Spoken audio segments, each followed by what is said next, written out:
السلام عليكم ورحمة الله وبركاته. مساء الخير عليكم جميعا، وحلقة جديدة من الحقيقة والسراب مع مقدمه ضياء العوضي.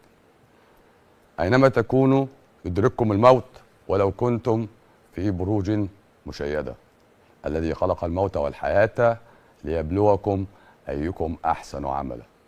قل إن الموت الذي تفرون منه فإنه ملاقيكم، وما تدري نفس ماذا تكسب غدا، وما تدري نفس بأي أرض تموت. الموت لو اعتبرناه سنة كونية هو أصلا قانون إلهي. يعني الموت أما ربنا فرضه على البشر ما كانوش مميزين عن غيرهم من باقي الحيوانات والدواب. فهي بتيجي الأرض الأجل مسمى مستقر إلى حين، وبعدين بتسيب الأرض دي. لكن احنا بنكره الموت، بنكره الفراق، بنكره ان حد ينقص مننا. بس دي سنة الحياة، او نعتبرها حقيقة ثابتة ما نقدرش نبعد عنها. احنا كبشر ربطنا الموت بالمرض والمرض بالموت، فبالتالي بقيت انت الموت انت خايف منه، والمرض لما بيجي لك بتخاف منه. محدش قال ان هما مفصولين تماما عن بعض، ولا حد قال ان هم مرتبطين ارتباط تام مع بعض.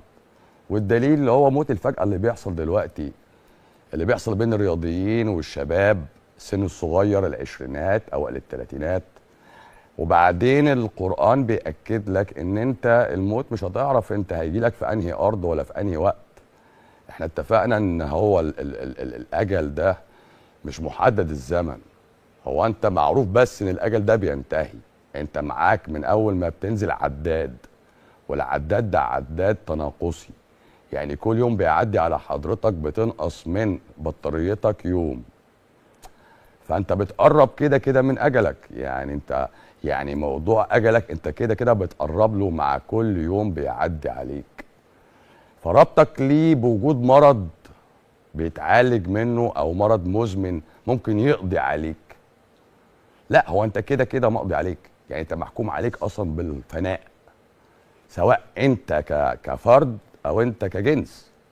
يعني انا بموت زي البغبغان، زي القرد، زي اي حيوان تاني ليه اجل معين وهيموت. انتوا بتربوا قطط في البيت وكلاب، بعد ما بترتبط بيها عاطفيا شويه بيحصل ان هو بيموت. فهي امثالنا لها اجل، واذا جاء اجل الله لا يستأخرون ولا يستقدمون. ما فيهاش. بس احنا يعني نزعه البني ادم ونزعه الحيوان حتى البقاء، الخوف على حياته. يعني انت ما بتشوف ناشونال جيوغرافيك مثلا وتشوف الاسد وهو بيجري ورا الغزاله، مع ان هي الغزاله اصلا عارفه ان مصيرها هتتاكل يا اما هتموت موته طبيعيه بقى. يعني ما هو ومع ذلك بتجري. يعني انت فاهم، وبتبقى فرحانه طبعا انها عرفت تمشي، يعني تهرب من الفهد او الحيوان الضاري اللي بيجري وراها. فانت كانسان برضو بتخلد الى الارض، بتحبها، بت بت بتستقر فيها. بس انت بتبقى ناسي ان الاستقرار ده مؤقت، فانت بتستقر وبتستعمر.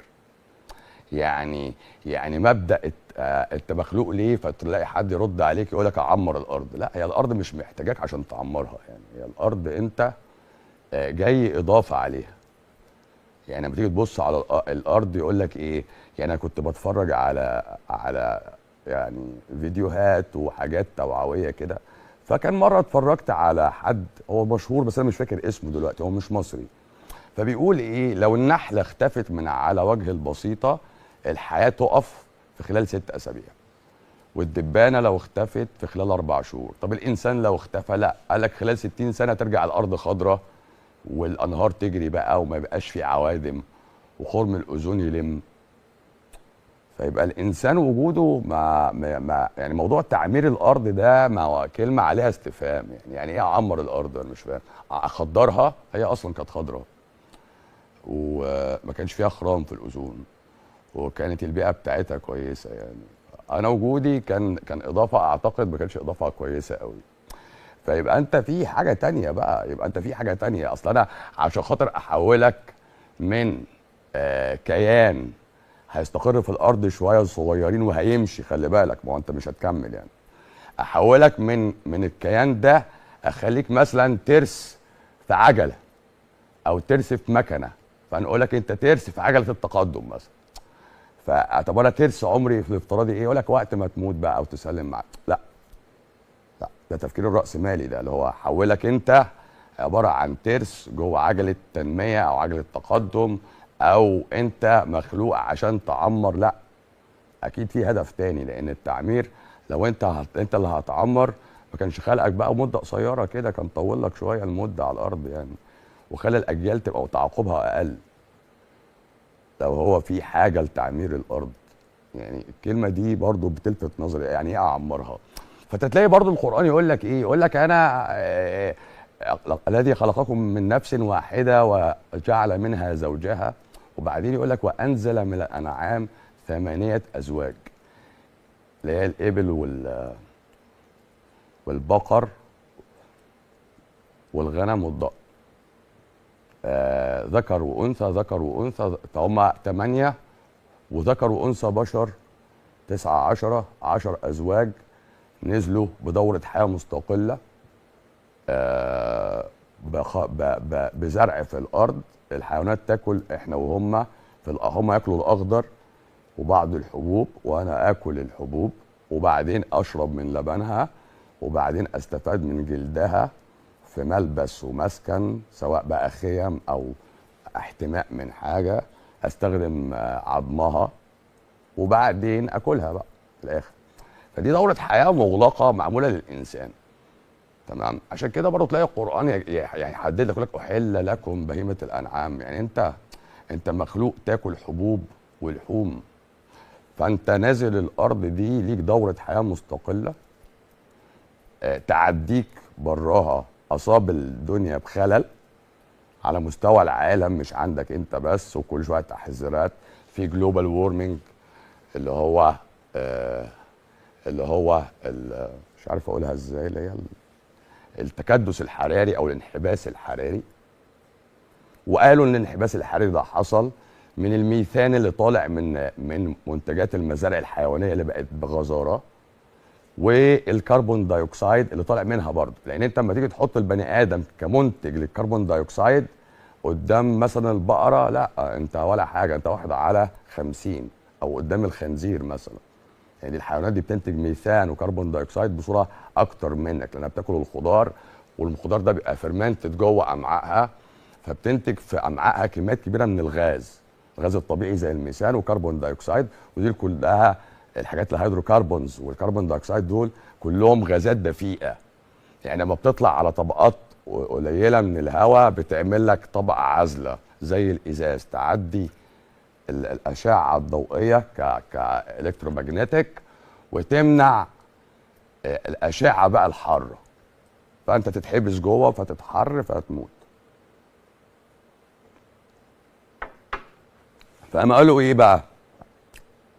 مورجان فريمان، مش فاكر الفيلم اسمه ايه، جم قالوا اقترحوا نظريه، قال لك الكره الارضيه دي كائن حي اصلا، واحنا طفيليات عليه، يعني مثلك انت بشبه الكنديده مثلا، او شويه فطريات، او شويه حشرات على جلدك يعني. فاحنا طلعنا على الارض، فبالتالي الارض انتبهت، فعايزه تموتك دلوقتي، فبتقضي عليك بالهيتنج، بالسخونيه بقى، هي بتسخن فهتسخن فانت تموت بالغليان.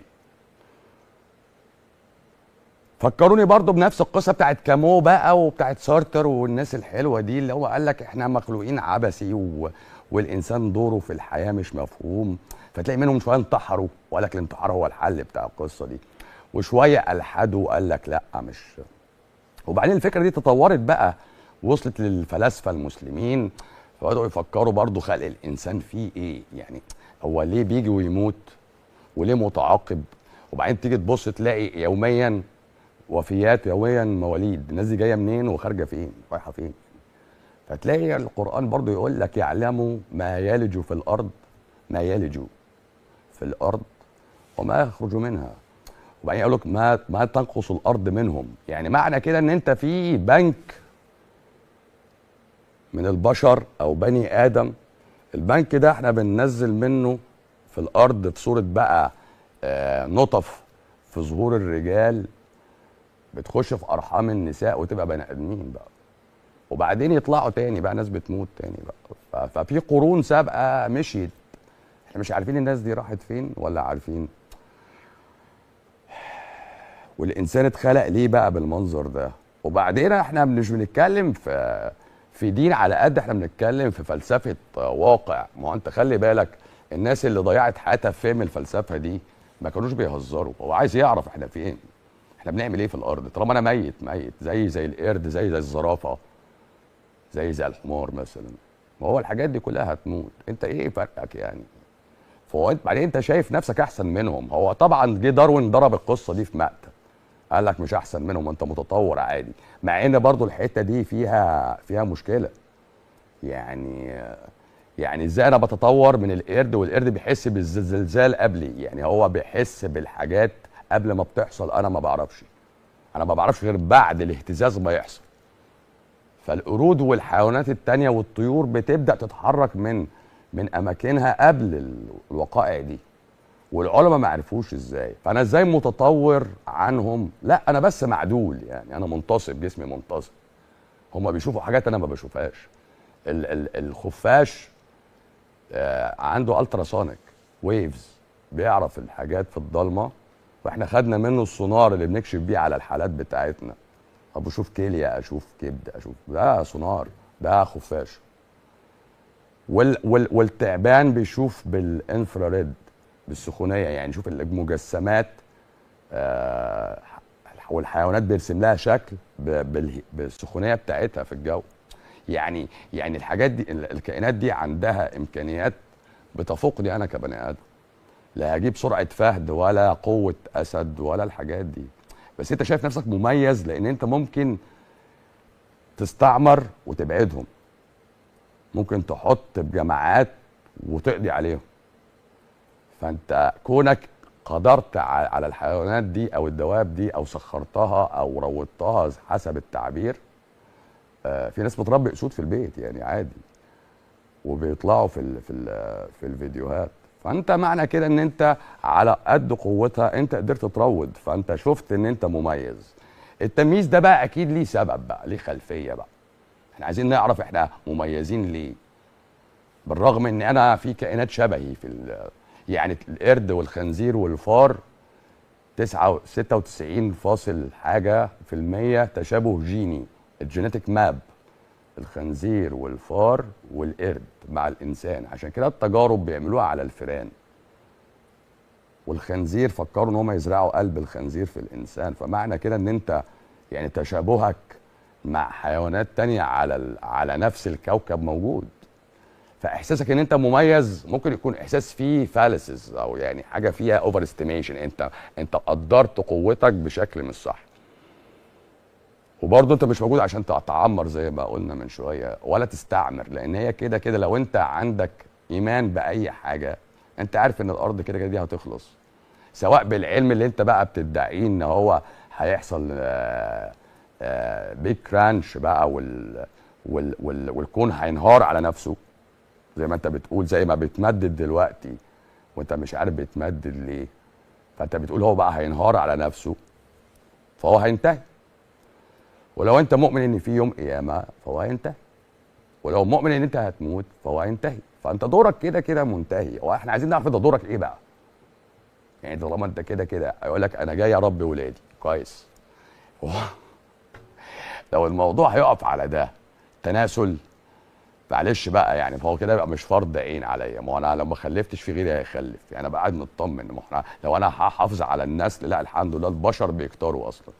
يعني زي ما شفنا في فيلم انفيرنو، في علماء فكروا يبيدوا البشر بفيروسات مصطنعه او ما شابه، مع ان انا ما عنديش اقتناع 1% بالكلام ده.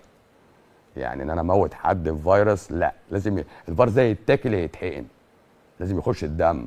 لكن اخده استنشاق او ارشه في الجو او كده، لا لا لا لا. ويخش بكميه كبيره كمان حتى عن طريق الفم او في الدم، مش اي حاجه.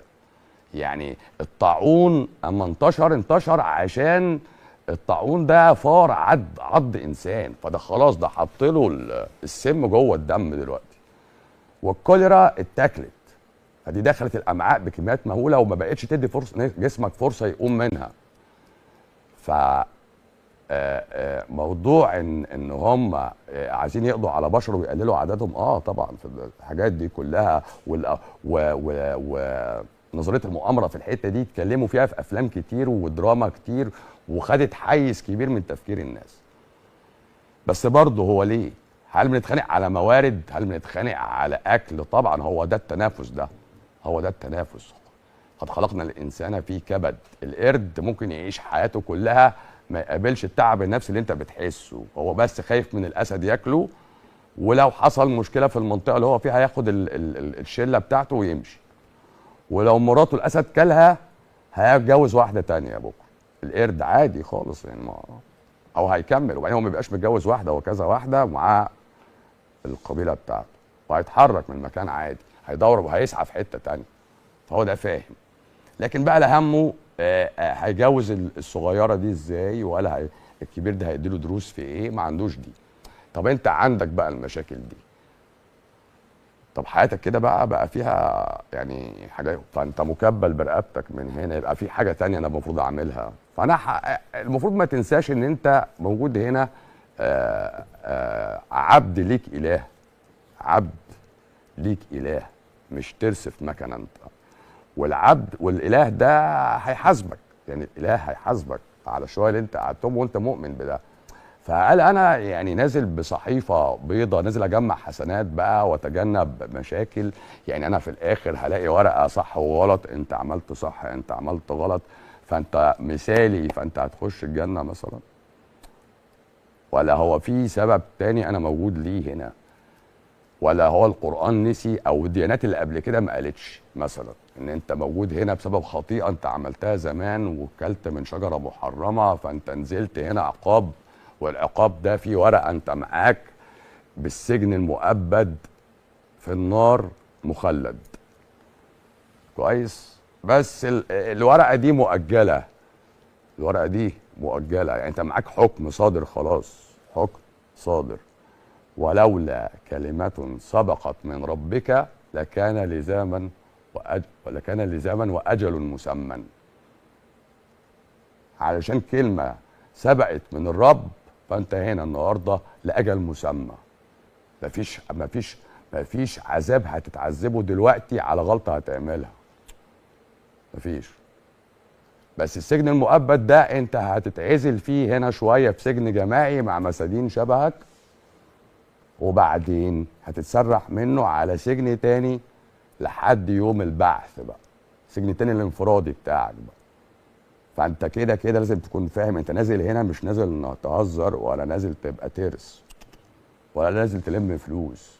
انت نازل شويه صغيرين تقضي مده اجل، والاجل ده يعني مده. حتى تلاقي القران تلاقي المفردات اللي تقول سجن موجوده، كفاره موجوده، عقبة عقوبة أو عاقبة موجودة، أجل يعني مدة موجودة، كلمة مجرمين موجودة. فأنت تلاقي الحسابات موجودة. يقول لك إيه؟ خالصة يوم القيامة. يعني إيه خالصة؟ يعني لو عملت دي مش مهم، لا جناح عليك. معنى كده إن أنت في حد بيحكم لك تصرفاتك، لأنه هو بيقول لك أنت مش في رفاهية، أنت مش مترف هنا، أنت مش لازم تبقى مترف أصلا. انت نازل مده اجل مسمى، والاجل ده هتعمل فيه حاجه معينه وهترجع لي. طب الاجل ده انا نازله ليه؟ هنا ده السؤال. يعني الاسلام ذكر قصه سيدنا ادم 7 مرات في 7 مواضع، وكل مره بيزود لك كلمه صغيره بينبهك بيفكرك بحاجه. ولو الموضوع الناس فاهماه ان ربنا تاب على ادم توبه نهائيه، يعني ما عليهوش عقاب، ما كانش نزله الارض وقال له اهبطوا بعضكم لبعض عدو. خاطب بني ادم 5 أو 6 مرات في القران، منهم 4 مرات تقريبا في سوره الاعراف، كلهم تحذيرات قبل ما تنزل. يا بني ادم لا يفتننكم الشيطان كما غوى ابويكم واخرجهما من الجنه. كويس؟ وبني ادم اخرج من ظهورهم ذريتهم. وقال لهم ايه؟ واشهدتهم على انفسهم الست بربكم قالوا بلى شهدنا ان تقولوا يوم القيامه انا كنا عن هذا غافلين. مشهد انت بتتعاقب اهو، بس خلاص هنأجله ليوم يبعثون. بس انت معاك الحكم من قبل ما تنزل، فانت خطيئة بني ادم، ده سبب وجودك على الارض. ما تفتكرش ان انت افحسبتم انما خلقناكم عبثا وانكم الينا لا ترجعون. لا، انت مش مخلوق عبثا، لا انت مش زي القرد. القرد بتاع داروين يوم القيامه بعد ما يخبط الاسد او يضرب الاسد اللي كله، هيبقوا الاتنين تراب. خلاص احنا هيصفوا الحقوق بتاعتهم وخلاص. لكن انت لا، انت صاحب عقل مدرك، يعي ما وراء المشاهد، يفقه ما لا يستوعبه العقل. يعني كلمة فقه أكن أن يفقهود على القلب. الفقه مش العلم اللي هو قال لك عليه علم الأحكام، لو أنا مسحت على الجورب أو على الشراب تصح الوضوء ولا لا. مش ده احنا هنا تفنيد أحكام ومغايرة ظروف.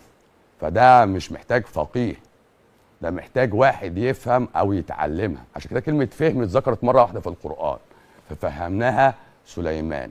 اما جات له قضيه دنيويه عرف يتصرف، بتاعت الغنم اللي فاشت في ارض تاني. لكن فقه لا، يفقه يعني يعي ما لا يستوعبه العقل ويصدق ما يمرره القلب. يعني لما اجي اقول لك ربنا وخطيئه ونزلت وحكايه، فانت قلبك هيبدا يفكر ما هو ده منطقي. ممكن ما تكونش انت فاكر الموضوع. عشان كده ربنا قال لك عليه ذكر وتذكره وذكرى، فهل من مدكر؟ دايما فيها ذكرى. دايما يقول لك ايه؟ يوم يتذكر الانسان ما سعى وبرزت الجحيم. ودايما كلمه الجحيم بتظهر، دايما كلمه النار بتظهر. علم اليقين لترون الجحيم ثم لترونها عين اليقين. هو ده اللي انا بقوله. انت عينك هتفتح على حاجه انت مش شايفها. انت الناصيه بتاعتك غير ناصيه الحيوانات التانيه. الناصيه بتاعتك مسكر عليها شويه حاجات عشان تبقى حر التصرف. بس انت هتيجي في وقت تقول طب انا حر لحد امتى؟ والحريه دي نهايتها ايه؟ طب نهايتها الموت. طب انا عملت الفلوس دي لمين؟ لاولادي. طب انا استفدت ايه؟ وبعدين اما اسيبها لاولادي انا هروح في الحته التانيه اقول لهم ايه؟ يعني انا اكيد هروح مكان تاني. يا اما انت متاكد بقى ان انت هتبقى تراب عادي، ويبقى احنا كده مفيش بقى خلاف في الكلام ده. انت متاكد ان انت هتبقى تراب عادي وهتتبعث بعد شويه، او مش هتتبعث، معرفش. مش عارف انت تفكيرك هيبقى ازاي، ومش عارف هتتسال على ايه. لكن انا بقول لك لا، انت موجود هنا بحكم مسبق، فانت عايز تفتدي نفسك من الحكم ده. عايز تقول لا انا ما استاهلش ان انا اخش النار مؤبد. طب انت عايز ايه؟ عايز ابقى شخص صالح. فالقرآن لما نزل على محمد صلى الله عليه وسلم قعد 11 سنة قبل فرض الصلاة. قالوا لا، في ناس هتكذب بالدين دلوقتي اهو. ده يحض على طعام المسكين ويدع اليتيم. وما أدراك ما العقبة، فلا اقتحم العقبة. وما أدراك ما العقبة، فك رقبة أو إطعام في يوم ذي مسغبة، يتيما ذا مقربة أو مسكينا ذا متربة. أنت هنا بتفتدي نفسك من حكم مسبق عليك، فانت عايز تطلع من هنا وانت كويس. فبيقول لك انت معاك مساجين تانيين، في ناس افقر منك وفي ناس اغنى منك، في ناس ظلمه وفي ناس مظلومه. انت هتقف في انهي صف؟ لو انت مظلوم هتتصرف ازاي؟ ولو انت في صف الظالم هتعمل ايه؟ هو ده. انت ليك رساله، فانا ما اقدرش اختصرها في ترس. لا، ده انت ليك دور. وبعدين اما انا بتكلم وبستشهد بالقران عشان هو الفلسفه اللي حققت لي اللي انا عايزه، فبالتالي اياته بتريحني. فاهم قصدي؟ يعني دايما يقول لك ايه؟ فمن اعرض عن ذكري. الذكر مش هو يعني اقول سبحان الله، لا، الذكر اللي هو الفلسفه دي.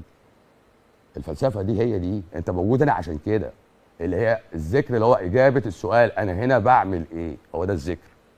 ده الذكر، انا هنا بعمل ايه. فالذكر بيقول لك لا اله الا الله واحد بس، وموجود هنا عشان انت ليك صفتين. انت سجين مرهون بحكم مسبق، وفي نفس الوقت انت عبد الاله. فانت عليك صفات العبوديه، ليك صفات السجين. السجين ده قالوا ذق انك انت العزيز الكريم. ربنا لا يحب كل مختال فخور، لان مفيش سجين ولا عبد مختال فخور فرحان بفلوسه او لقبه او سلطته او كرسيه او وسامته او لا، انت اخرتك في الارض دي هتحيا وهتموت وهتبعث منها. فانت مدتك قصيره، طولت قصرت قصيره، هتيجي في لقطه هتقول يا ريتني ما كنت موجود في الدنيا دي اصلا. نطلع فاصل. موافق، نطلع فاصل. الكلام في الحته دي هيطول، لو ربنا احيانا هنكمل بكره برضو في الجزئيه دي. هنطلع فاصل واشوفكم بعد الفاصل. ورجعنا لكم تاني يا جماعه. الحمد لله على سلامتكم. مش عارف ليه النهارده عايز اتكلم معاكم كلمتين يعتبروا كلمتين يخصوني انا شخصيا، عشان الفتره اللي فاتت دي كانت فتره بالنسبه لي تعتبر فيها شويه ضغط، فتره اعتبرها في حياتي تعتبر يعني مش هقول عصيبه، تعتبر زي تغيير مسار، وانا متعود ده طول حياتي يعني. ففي ناس ما تعرفش مين ضياء العوضي اللي ظهر فجأة ده، ومين ضياء العوضي اللي بيتكلم، مين ضياء العوضي اللي بقى ليه برنامج وبقى ليه متابعين وليه ناس. فأنا كنت عايز أقول لكم بس مين ضياء العوضي قبل ما تحبني قوي أو تزعل مني قوي. أنا خريج كلية الطب دفعة 2002. حصلت على تقدير امتياز، وبعدين انتوا عارفين احنا الناس اللي هم بيبقى لهم ترتيب واوائل بيبقى لينا حق في اختيار نيابات جوه الجامعه عشان يبقى بعد كده ستاف جامعه. فاحنا قعدنا قعده النيابات، وانا كنت عايز اخد تخصص اللي هو الامرجنسيز والرعايه المركزه، يعني الحالات الحرجه اللي هي الحاجات اللي فيها موت وحياه بقى، اللي انت هتفصل العيان جاي لك بيموت وانت اللي هو بيسموه بقى انعاش، اللي انت هتفوقه بقى، اللي هو بيجي لك في اسوأ حالاته. فالحمد لله ربنا يسر الامر، وخدت نيابتي في اسم التخدير والرعايه المركزه وعلاج الالم في طب عين شمس. الكلام ده في 2002. خدمت من 2004 لحد 2023 في كل رعايات التخصصي عين شمس التخصصي والدمرداش. اتدرجت من طبيب مقيم لحد ما بقيت استشاري ألف ومحاضر في طب عين شمس. خدت الدكتوراه 2011 و2007 قبليها كان الماجستير. الماجستير بتاعي كان في الجلطه الرئويه او الصمه الرئويه بكل انواعها. والدكتوراه بتاعتي كانت في استخدام الكورتيزون في علاج الزلال البولي المصاحب لتسمم الدم. من 2011 انا استشاري، كان سني 31 سنه. مش هقول ان انا كنت طول الوقت ده ما كانش فيه حاجات بتقابلني مشاكل جوه شغلي، لا كان بيقابلني لان انا صاحب فكر مختلف. افتكر ان انا في 2007 كنت مدرس مساعد، يعني حاصل على الماجستير، وكنت بخدم في رعايه في التخصصي عين شمس التخصصي، وكان عندي حاله جايه بتشنجات عنيفه، حاجه شبه الصرع ومش عايزه تقف نهائي، بتوع المخ والاعصاب او العصبيه يعني ما عرفوش يوقفوا التشنجات، جابوها على الرعايه، اتعاملنا معاها. وبعدين استاذ الرعايه في التوقيت ده بدات تديها لستة ادويه كبيره جدا، كل ادويه الانتي كونفولزنت وكل ادويه الصرع خدتها. البنت قعدت عندي في الرعايه حوالي 6 ايام زي الجثه بالظبط. صح ما فيش كونفولجنز، بس حتى ما فيش اي موفمنت، خلاص انت عملت باراليسيس، شلل عام للعضله. فجيت في نبطشيه، كنا طبعا بتلف علينا النبطشيات، فجيت كنت في يوم هبقى خميس جمعه سبت، قلت لهم وقفوا كل الدواء، وقفوا كل الاورال انتيك، العينه دي ما تاخدش حاجه خالص. طبعا الكلام ده كان ضد بروتوكول الرعايه او ضد حتى التفكير العام، لان يوم السبت يوم الاحد لما جه مدير الرعايه قال لي انت عملت كده ازاي توقف لها كل الادويه مره واحده، وازاي تمنع عنها كذا. وهو بيتكلم فبيقول لي العيانه فين؟ قلت له انا هناك، هي اللي رايحه الحمام دي. قال لي دي العيانه اللي كانت يوم الاربعاء انا شفتها؟ قلت له اه هي دي العيانه اللي رايحه الحمام دي، هي اللي احنا بنتكلم عليها. فطبعا احنا الموضوع ده كان وقف في الكلام، لان كان بيتحقق معايا تحقيق رسمي، انت مش من حقك توقف العيانه دي دواء، انت مدرس مساعد ترجع بقى الاستشاري قبليك او ترجع. بس انا كان دايما ما كانش الهدف الاصلي مع ورا او الدافع اللي بيخليني امشي ورا حدث زي كده او الحدث اللي جه في دماغي انا، يعني ان انا عايز مصلحه العيان ده. ومش معنى ان انا هو موجود على قيد الحياه يبقى انا كده قضيت وظيفتي او انا عملت اللي المفروض يتعمل له، لا خالص. ده انا وظيفتي ان هو يكون فانكشننج، ان هو يكون عايش وعنده حياه، بيتكلم وبيخرج وبيعيش حياته. بعد شويه بعد 2011 خلاص الدكتوراه بقت معايا والحمد لله انا كنت من اسره ميسوره الحال، يعني ما كنت متوسطين بس كنا ميسورين يعني بروح على عربيه، معايا عربيه من وانا في اولى كليه وكان عندي شقتي وكده. وجينا عند 2011 بعد كده بدات تغير التفكير بقى. انت ايه اللي بيحصل ده؟ الناس دي بتموت ليه؟ خاصه انا يعني الدكتوراه بتاعتي خدتها وقت الثوره، يعني كنت ناقشت الرساله وامتحنت بعد الثوره، لان وقتها احنا عانينا بقى. كنا احنا الدفعه اللي داخله الدكتوراه امتحان ونجحت. وفي الدور بتاعي ده كنت اصغر واحد في الدور في الدكتوراه بتاعي، كنت الاول على الدور ده. الكلام ده انا بقوله عشان خاطر انت مش بتتكلم مع حد خدم يوم ولا اتنين. انا قعدت 20 سنه في الرعايه المركزه، شفت كل حاجه، شفت كل حاجه في اسوأ حالاتها. يعني ما بشوفش انا عيان الازمه اللي هو اللي بيجي له الازمه ويكح وياخد بخاخه ده كده، لا انا بشوف فشل تنفسي. ما بشوفش العيان وهو ايديه بتترعش، لا انا بشوف جلطه في الدماغ وهو مشلول. بشوف كاردياك اريست، يعني القلب توقف ووظيفتك ترجعه. وعدت علينا الكورونا برضه، وخلي بالك انت في الخطوات دي انت الطبيب هو كان رقم واحد، ما فيهاش كلام. ايام الثوره واحنا اللي خدمنا، ايام كورونا احنا اللي خدمنا واحنا اللي شلنا. كورونا كانت نقطه تحول جديده في حياتي برضه، لان انا بدات اركز مين اللي بيجي لهم، مين اللي بيموت ومين اللي بيحصل، لان انا كنت بنزل ومش مقتنع وما لبستش ماسك حتى. انت فاهم الموضوع؟ ايمان معانا. طب دخلي ايمان.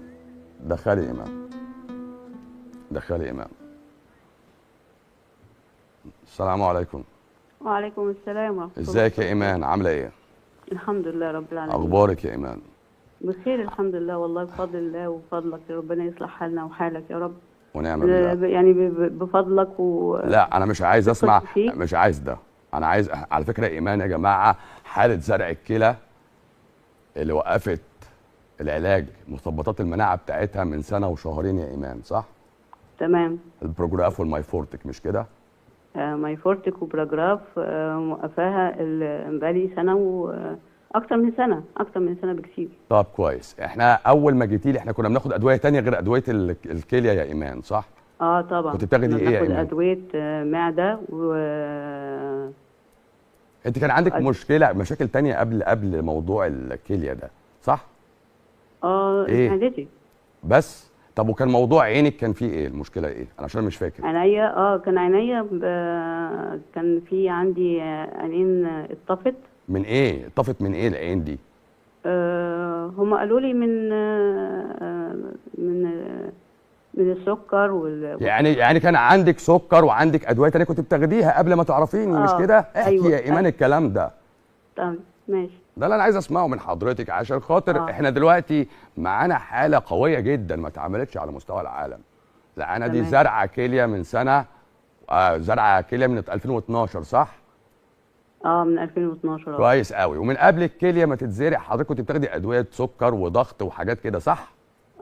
وايه تاني؟ امراض ايه تاني؟ سمعيني، اصل انت بتقولي معده ايه؟ المعده دي كانت في الاوقات. لا مش لا انا بتكلم من الاول، لان الكليه سبقها حاجات.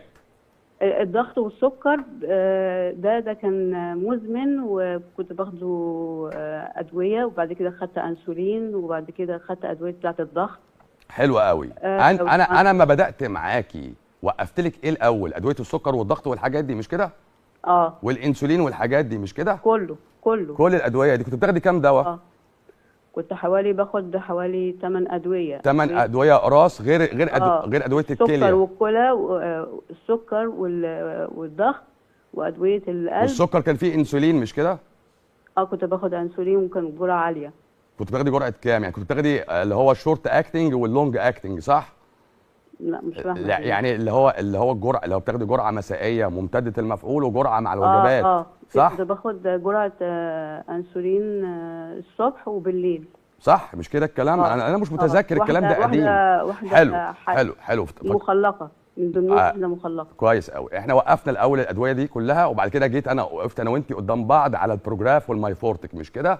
تمام. حلو. وخدنا قرار انا وانت ان احنا هناخد التجربه مع بعض، مش كده؟ تمام. وقلت لك ايه ساعتها؟ قلت لي انا وانتي ربنا يسترها معانا ونمشي على وقلت لك قدامنا سكه من اتنين، يا الكلى تترفض يا كلى تشتغل يا تعدي. صح؟ اه حلو تعدي. الكلام. المجازفه خدتيها معايا بقرارك انت، مش كده؟ تمام. حلو الكلام. حصل ايه بعد سنه وشهرين؟ الكليه بنتابعها بسونار، وعملنا في الاول شويه وظائف كلى في الاول، مش كده؟ عملنا وظائف كلى كان اخر مره عملنا وعملنا رنين استني وعملنا رنين. اخر مره عملنا فيها سيرم كرياتين كان كام؟ لا مش فاكره بصراحه. من قد ايه طيب؟ من شهر. الكرياتينين من شهر؟ الكرياتينين لا الكرياتينين من شهر واحد. من شهر يناير. شهر 2 صح؟ كان كام؟ مش فاكره الرقم طبعا انت. لا مش فاكره. طب لو رجعتي له يا ايمان بعد اذنك ابعتوا لي. يعني انت عندك عين طفت ومش عارفه طفت من ايه، كانت شبكيه ولا قرنيه مش فاكره، صح؟ لا هو الدكتور قال لي شبكيه. شبكيه. ودي قبل ما تشوفيني بقد ايه؟ لا مش فاكره طبعا. طب العين الثانيه النظر فيها اخباره ايه؟ الثانيه ضعيفه بس بشوف بيها. بتشوفي بيها شويه، صح؟ طيب ورجلك كنت ماسكه فيها عكاز، كان سببها ايه العكاز اللي كنت ماسكاه؟ العكاز عشان انا مش شايفه. عشان مش شايفه ولا رجلك كان فيها حاجه؟ رجلي كانت بتوجعني في الاول، بس بعد ما وقفنا الادويه بتاعت القلب والسكر والضغط خلاص بقى كنت بتركعي وبتسجدي قبليه ولا كنت ما كنتيش لسه؟ لا ما كنتش لسه. انا دلوقتي بركع بس ما بسجدش. بتركعي بس ما بتسجديش لسه؟ ركبتك فيها مشكله ولا ايه؟ ما تسجديش ليه؟ لا ما لما بقوم بحمل على اطرافي كلها عشان اقوم. طيب احنا يوم ما وقفنا الماي فورتيك والبروجراف هو سؤال واحد بس، احنا وقفناه عشان كان لسه عندك اعراض مشاكل، صح؟ وجيت قلت لك انا مش عارف احل، صح؟ ايوه. كانت مشاكلك ايه وقتها؟ قلت لي كانت مشاكلك ايه اللي هي من سنه وشهرين، اما انا وقفت الدوايين، انا وقفت واحد الاول وبعد كده واحد بعديه، صح؟ وقفنا الماي فورتيك الاول، بعد كده وقفنا الباراجراف بعدها بشهر، مش كده؟ بعدها بشهر. تمام. وانا قلت لك ساعتها هو انا معتمد على حاجه واحده، ان الجسم يعرف مصلحته. صح. هو اللي هيعدي الموضوع ده اصلا، مش كده؟ تمام. بشكرك يا ايمان، انا مش عايز حاجه تانية خلاص. انا لو انت عايز تعملي سيرم كرياتين نعمله لي بس يا ايمان وخلاص، غير كده انا مش عايز حاجه. اشكرك يا ايمان. ايمان اشكرك وجزاك الله كل خير. نوره.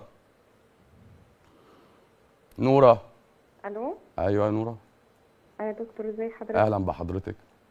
انا يا دكتور ما عنديش يعني حاجه معينه ولا سؤال، بس انا بحب حضرتك جدا جدا جدا، وانا يعني من اشد المتابعين حضرتك، وانا عارفه ان حضرتك يعني بتواجه الهجمه الشرسه دي من الناس اللي هم زي ما بنقول كده حجه البليد. انا نتائجكم. طب بصي هقول لك على حاجه عشان انا مش عايز اجيب سيره حد. لا انا مش بقول، يا دكتور انا مش بتكلم على حد بعينه، انا بقول دي هجمه كده يعني على السوشيال ميديا. احنا مش بعاد عن السوشيال ميديا عشان ان احنا نخبي حاجه، لا انا مش قصدي ان انا بتكلم على شخص معين ولا اي حاجه، انا بقول دي يعني حاجه كده على العموم. بصي انا هقول لك على حاجه، انا وظيفتي من يوم ما قررت اشتغل بالشكل ده مصلحه العيان. اما كانت الناس بتقول لي ما بتجيبش العيانين ليه وتمضيهم قلت له انا مش فارق معايا اعمل بيبر ولا انشر حاجه، انا فارق معايا العيان بتاعي يتحرك ويبقى كويس. بالمناسبه ده انا اخويا الصغير استاذ جراحه الاوعيه الدمويه، واتكلمت معاه وقلت له انا عايزك تمشي عيانينك على النظام ده عشان الرجلين ما تتقطعش ولا تتبتر تاني.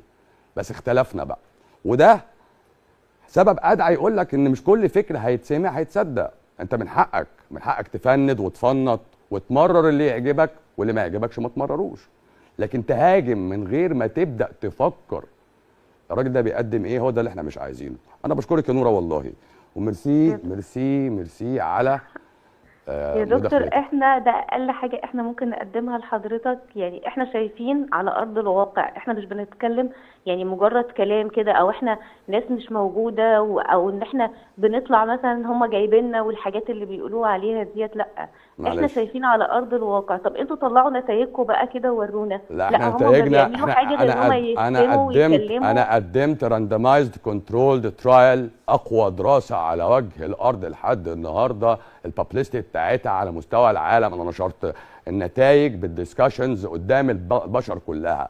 عشت بقالي 6 سنين ببسط العلم عشان الناس تفهم جسمها عامل ازاي. ما حدش يجي يضحك عليك ويقول لك حاجه انت ما انتش شايفها، ولا يقول لك الزغلله اللي في عينك دي بسبب ضغط في دراعك، حاجه مالهاش علاقه. انا بشكرك يا نوره والله. على فكره يا دكتور انا برضو مدرس بس في كليه اداب. مدرس في كليه الاداب، اهلا وسهلا. معاك دكتوراه يعني زي حالاتي؟ طبعا. اصل حاملي الدكتوراه دول بيعانوا. اصل بيقول لك الطبيب، انا ما اسميش طبيب اصلا، انا اسمي الدكتور. انا معايا دكتوراه. الطبيب ده هم شالوا مني بس شويه حاجات كتيره، بس مش مشكله. يشيلوا يا دكتور، يشيلوا ويحطوا ضمن. ماشي يلا، صباح الفل. شكرا يا دكتور. شكرا يا نوره. مع الف سلامه. مع السلامه. في حد تاني ولا خلاص؟ لا انا عايز مكالمه كمان وهتكلم. بس لو في مكالمه حد هيحبني ويفكر فيا قولي. ما حد ليه؟ طيب ماشي. ازيك يا محمد؟ ازيك يا محمد؟ الو الو، محمد وصل ولا لا؟ الو. المهم انا بعد شويه هدى. ماشي هدى. ايوه. ازيك يا هدى؟ عامله ايه؟ ازي حضرتك يا دكتور؟ اهلا بيكي. ثواني هو كتير التلفزيون عشان اسمع حضرتك كويس. مين معايا؟ مين هدى؟ مين اللي معايا؟ هدى ايه؟ هدى بتتكلم منين؟ هدى بدران. ازيك يا هدى؟ عامله ايه؟ اخبارك؟ انا عارفك طبعا يا هدى، انت عينتي اصلا. اكيد. انا بشكرك جدا جدا يا دكتور. ميرسي يا هدى. ومهما هقول يعني شهادتي فيك مجروحه يعني. لا يعني بص حضرتك احنا بس المداخلات مش معموله عشان خاطر نشكرني. لا انا والله لا انا هقول انا اتعالجت من ايه ولازم اشكرك، وده لازم تاخد حقك يعني. اتفضلي. فانا ساعه ما جيت لحضرتك يعني جيت عن طريق الصدفه، عن طريق اهلي، وكنت بشتكي ما بدوسش على رجليا تماما، مورمه، التهابات في جسمي كلها، شعري بيقع، بشتكي من حاجات كتير، القولون تعبان جدا، وكل المشاكل ودخت على كل الدكاتره. وحضرتك الحمد لله بفضل حضرتك وبعد ربنا طبعا. بفضل الله ربنا طبعا. واذا مرضت فهو يشفين. انا عايز الكلمه دي تبقى ترن في ودن الناس بس. انا وظيفتي لو سمحتي انا بتكلم. اتفضل مش واصل الصوت. في نقطه لازم نكون واضحه للناس. انا مش ساحر ولا بضرب بعصايه ولا بدي علاج سحري ولا بوصف اعشاب ولا الكلام ده خالص. ده اللي احنا حابين. لحظه واحده يا استاذه هدى، لحظه واحده.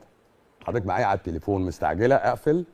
لا يا فندم. طب ممكن اخلص؟ طب ممكن اكمل كلامي؟ طيب اتفضل. الاستاذه هدى لما تيجي تحكي لازم برضو يبقى الكلام واضح. انا ما بديش اعشاب ولا بديك وصفه اقول لك خد دي قبل كذا ولا قبل النوم، انا ما عنديش ده. انا حضرتك احنا بنتعامل بالبسيط خالص. وقف اكلك اللي بيضرك، وقف دواك. لايف ستايل موديفيكيشن، ABC طب. اول كلمه بيقولوها لنا لايف ستايل موديفيكيشن. الراجل ده يظبط ويت، يظبط شكل جسمه. ما ينفعش واحد بكرش كبير كده ويقول لك انا بصدع. ما انت هتصدع. بكرش كبير كده ويديك نصايح، ما يديكش. يبقى عنده صلع ويقول لك هديك نصايح للشعر، ما يديش. نقطه. ده اللي احنا كنا بنقوله للناس اول ما طلعنا. جت هدى بقى مع ناس كتير في اول ما بدانا واتعالجت زي ما بتقول. معدتي كانت كويسه اصلا يا هدى على الكلام ده؟ لا كل حاجه فيها كانت بايظه. انا جيت بالمنع، يعني المنع كل الادويه هي اللي خففتني. ومنعت ايه تاني في اكلك؟ منعت كل اللي لا حضرتك قولي للناس، حضرتك ما تقوليش ماشيه، قولي للناس، انت ما بتكلمينيش انا. منعت الفراخ واللبن والبيض والعيش والدقيق الابيض. والدقيق الابيض. كان عندي والنبي انا عايز صوره الدقيق الابيض يا جماعه، صوره الدقيق الابيض اللي كنت عاملها. اتفضلي. الجيوب الانفيه كانت تعبانه جدا، صداع طول الوقت، ما بنامش، ما بقدرش اقف على حيلي، جسمي كله مورم، يعني كل حاجه فيا تقريبا كانت بايظه. منعت كل الادويه، وده اللي محدش مصدقه، اني ازاي يعني ده انت خفيتي كده ازاي؟ لا انا خفيت وخفيت والحمد لله. الحمد لله. طبعا اكيد في ساعات بنعق بقى وبيحصل لنا حاجات، بس خلاص والله عرفنا امتى، عرفنا طريقنا، عرفنا احنا بنعمل ايه كويس. وايه اللي بيضرنا وايه اللي بيصلحنا. يبقى انا رسالتي وصلت. افهم جسمك، تفهم انا بقالي مع حضرتك فوق 3 سنين. ترجم اعراضك نقطه من اول السطر. شكرا يا هدى، ميرسي يا حبيبتي. انا يا جماعه في صوره كانت ليا وانا ماسك دقيق كده، ممكن تحطوها. شايفين الصوره دي يا جماعه؟ الصوره دي شكلي من حوالي، دي من الصوره دي، الفيديو ده متسجل من حوالي 8 سنين وزعته من حوالي 5 سنين. يعني انا كنت بسجل حاجات لنفسي في الاول مع تجارب عملتها. ايه سبب الامراض؟ ايه اللي بيخش لي بيعمل مرض؟ يعني ايه اللي بيخش لي بيعمل مرض، وايه اللي ممكن يخش لي كل يوم يعمل مرض على طول مزمن؟ ما هو ده كنت بعمل تجربه على فكره. ده شكلي من حوالي 8 9 سنين. انا ده شكلي النهارده برضو، فاهم؟ ده بدايات ما كنت بطبق لسه منع حاجه ورا حاجه، لان انا القصه بالنسبه لي مش سوليد، مش كارنيفور ولا كيتو ولا في حاجات بتتاكل تتهضمش، في حاجات بتتاكل تتهضم تعفن، في حاجات بتتاكل تضرك، في حاجات بتتاكل مسمومه نقطه وراها مرض. وقف تصح. فعشان كده النظام ده اول ما بدأناه ما كانش نظام، هو كان شويه ممنوعات وشويه مسموحات. وفي فيديو تاني يا جماعه، ده الفيديو ده الاولاني كنت عامله على وفي فيديو تاني كنت ماسك فيه الدقيق بدلقه كده، حتى كنت لابس فيه هدوم البيت. كنت بقعد اعمل التجربه، وجربت على فران وجربت على قطط وجربت على حاجات في البيت عندي قبل ما ابدا افكر.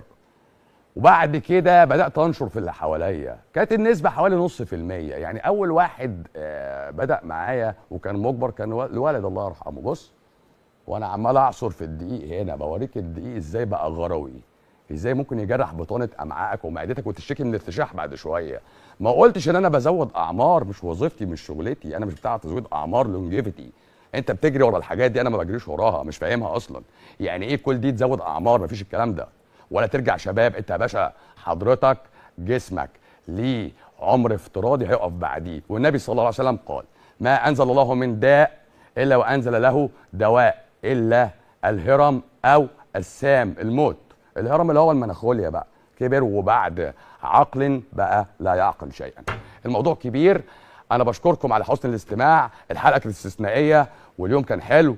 ان شاء الله بكره ممكن نكمل بعض جزء من كلامنا لو لسه في العمر بقيه. اشوفكم على خير والسلام عليكم ورحمه الله وبركاته.